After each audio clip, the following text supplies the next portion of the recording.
সে আজ থেকে প্রায় 500 বছর আগের কথা। আজকের বাগনান একসময় মোগল আমলে বিখ্যাত জমিদার রাজা কন্দর্প নারায়ণের জমিদারির অন্তর্ভুক্ত ছিল।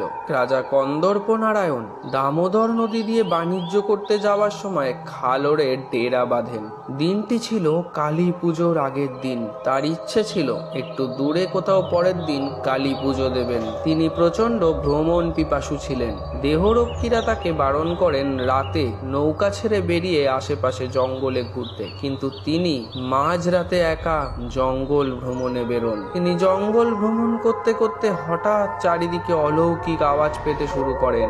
সেই দিনটি ছিল ভূত চতুর্দশী। তখন রাজা মা কালীকে ডাকতে একটি প্রচন্ড জোরে হাসি দৈববাণী হয়। এখানে আবির্ভূত হন স্বয়ং মা কালী। তিনি বলেন, তুই আমার এখানে একটা মন্দির প্রতিষ্ঠা করবি।